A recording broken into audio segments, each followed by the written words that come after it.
கர்த்தருடைய பரிசுத்த நாமத்துக்கு மகிமை உண்டாகட்டும். கர்த்தர் உங்கள் ஒவ்வொருவரையும் ஆசீர்வதிப்பாராக.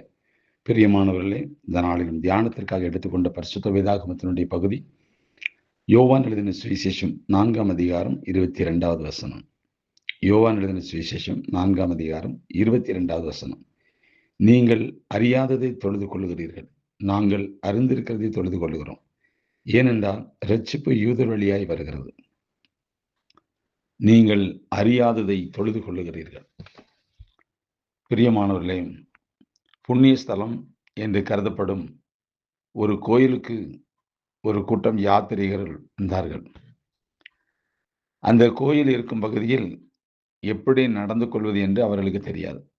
எனவே விஷயம் தெரிந்த யாராவது முன்னே செல்லும்போது தாங்களும் பின்தொடர்ந்து அவ்விதம் செல்லலாம் என்பதற்காக பார்த்து கொண்டிருந்தார். அப்போது ஒருவன் அந்த பாதை வழியாக சென்றான். எல்லோரும் அவனை பின்தொடர்ந்தனர். திடீரென்று அவன் தலையில் இருந்த தொப்பியை கழட்டி முகத்திற்கு முன்பாக அசைத்தான். உடனே அந்த கூட்டத்தார் யாவரும் அப்படியே செய்தனர். இன்னும் கொஞ்சம் தூரம் போன பின்பு அவன் தன்னுடைய தொப்பியை வீசி எறிந்தான். உடனே அவர்களும் அப்படியே செய்தனர். ஆனால் புழுக்கம் தாங்காமல் காற்றிற்காக அவன் தொப்பியை கழட்டி அசைத்ததும், காற்று வராத கோபத்தால் தொப்பியை வீசி எறிந்ததும் அவர்களுக்கு தெரியாது. இந்நாட்களில் ஆவிக்குரிய செயல்கள் விழிப்புணர்வு இல்லாமல் இயந்திரத்தனமாக பின்பற்றப்படும் சில உயிரற்ற வழிபாட்டு சடங்குகளாகவே உள்ளன. சரியான மன திரும்புதலுக்கு நேராக வராமல் ஞானஸ்தானம் என்ற சடங்கே தங்களை தேவனுடைய பிள்ளைகளாக்கும் என்று நம்புவோர் இன்றைக்கு எத்தனையோ பேர். கர்த்தரோடும் கர்த்தருடைய வழிகளோடும் எந்த ஐக்கியமும் இல்லாமல் திருவிருந்தின் அப்பமும் ரசமும் தங்களுக்கு தேவை, நன்மையை தரும் என நினைத்து அறியாமையோடு செயல்படுவோர் எத்தனை பேர்.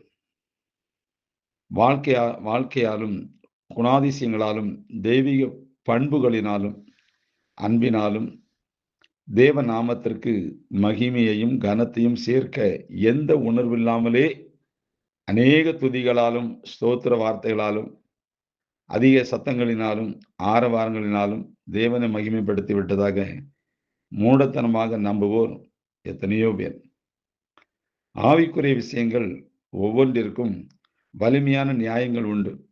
அவைகளை உணர்ந்து கொள்ளாமலும் அதனால் என்ன ஏற்படுகிறது என்ற விழிப்புணர்வு இல்லாமல் நாம் செயல்பட்டால் அவை வெறும் வழிபாட்டு சடங்காக இருக்கும் அன்றி அவைகளால் நமக்கு எந்த நன்மையும் இல்லை.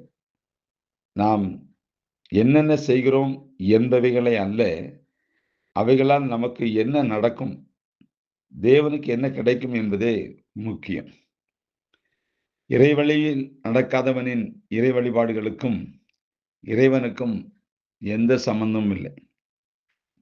இறைவழியில் நடக்காதவனின் இறை வழிபாடுகளுக்கு இறைவனுக்கும் எந்த சம்பந்தமும் இல்லை. அன்பார்ந்தவர்களே, தேவனை அறிந்து ஆராதிப்பது, தொழுது கொள்வது நல்லது. அவர்களும் இப்படி செய்கிறார்கள், நானும் இப்படி செய்கிறேன், நானும் இப்படி செய்வேன் அப்படி என்பது அல்ல.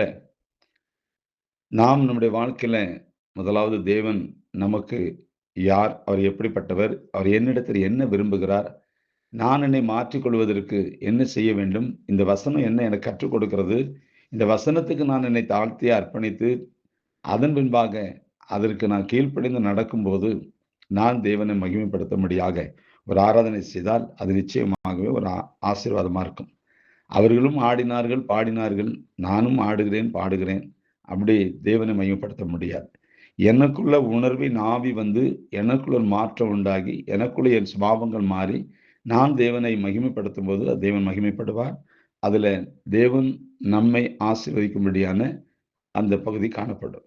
அதனால பிரியமானவர்களே, உலகத்தாரை போல அல்ல, நாம் உன்னதமான தேவனுக்கு முன்பாக இருக்கிற தேவ பிள்ளைகள் இந்த நாளிலே உணர்வுள்ள ஒரு ஆராதனை செய்வோம். கர்த்தர் நம்மை ஆசீர்வதிப்பாராக. God bless you.